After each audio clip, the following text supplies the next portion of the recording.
So if you haven't heard already, Katt Williams went on an absolute rampage during his appearance on the Club Shay podcast, absolutely slaughtering everybody in the world of stand-up comedy and Hollywood. But what was slightly unexpected was Katt taking a few jabs at Joe Rogan and some of his comedy friends. Take a look. And that's how it was for blue comedy. If you were a comedian that cussed, you were ridiculed by the mainstream comedy geist. That would be like me being on Joe Rogan. Joe don't want me on there. I need to be on Shannon. Joe got 6 comedians that never been funny. He want to push out.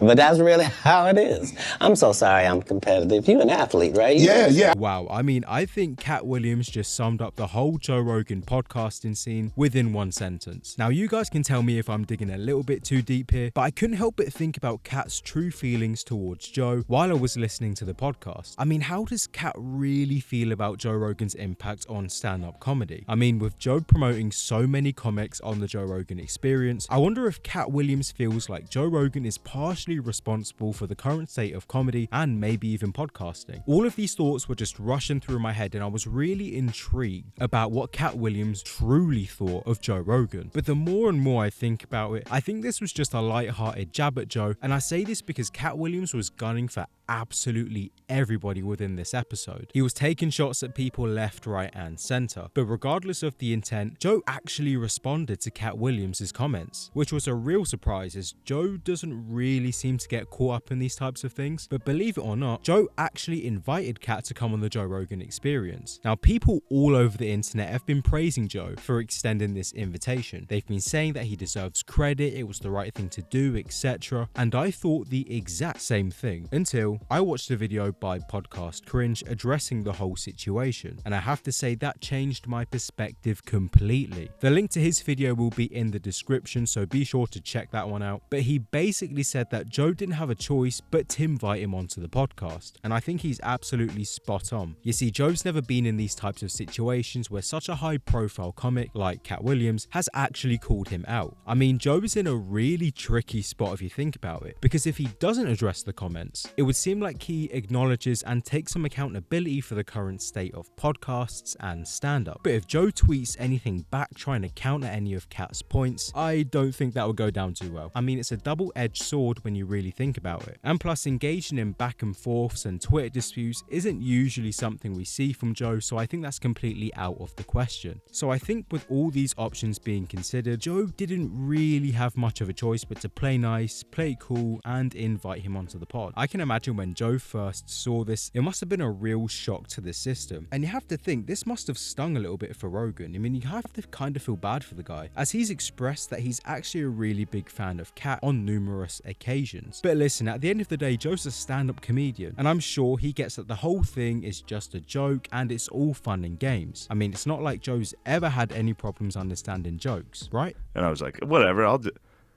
if I get fired here, whatever, I'll just go do Joe Rogan next week and I'll be fine. Anyway, I thought that was funny. No? What? I was like, I literally... Is that what you thought? I literally thought that. Oh, okay. Yeah, I thought it would be funny. Well, it could have been funny.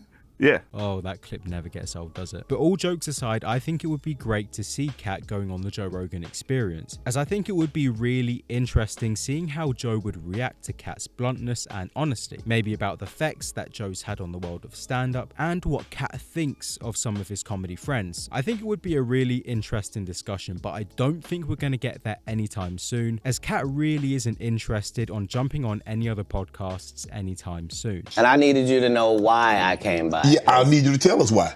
People know I don't go everywhere. I'm not interested in talking to people unless it's like a Larry King or somebody of an amazing ilk that I would actually want to go talk to in real life. Okay. But did Katt take a direct jab at Joe, or was this just a harmless joke? I think it's a real 50-50, because during the episode, Katt was coming for everybody's heads. But at the same time, I can't help but feel the timing was too perfect, as the discussions around Joe Rogan, podcasting, and stand-up all really seem to be hot topics at the moment. But considering how honest and upfront Katt was during that podcast, he doesn't seem like the type to beat around the bush or hide behind any implicit meanings behind his words, if you know what I mean. I feel like if he had anything more to say about Joe, he would have said it right there and then. But this is when we transition onto Joe Rogan's influence on other comics like Tom and Brendan, etc. Because Katt didn't just only mention Joe, he mentioned 6 other comedians. Now, he didn't name any names, but I couldn't help but wonder which 6 comedians Katt was talking about. 6 could have just been a number that he plucked out of thin air, and I think that's the most probable explanation. Or he could have been directly referring to the rest of Joe Rogan's buddies, i.e. Tom, Bert, and Brendan. You get the point. But I have to say, this really got me thinking, and I'm not sure if I'm the only one who does this or you guys do it too, but I always find myself wondering how different things could have been if Joe Rogan hadn't have gotten involved. What if Tom and Bert's career took a more natural course and Joe Rogan was out of the picture completely? I can't help but think how differently things could have turned out. Not in terms of success, listen, I'm not praying for anybody's downfall here, but in terms of who they would have become as people, their personalities. Would their stand-up have gotten better or worse had they have never come into contact with Joe Rogan? I guess we'll never know, but that was just a little random thought that I had that came to me in the moment. But I still think it's interesting thinking about how different things could have been. But I'm more interested in what you guys think. Was there anything of substance behind the things that Katt Williams said, or are we digging too deep as usual? Do you ever think about how different comics' careers would have been without the influence of Joe Rogan? Be sure to let me know down in the comments. I'd love to hear what you guys have to say. Of course, don't forget to like and subscribe if you have enjoyed the video. Thank you all for watching, and I'll catch you in the next one.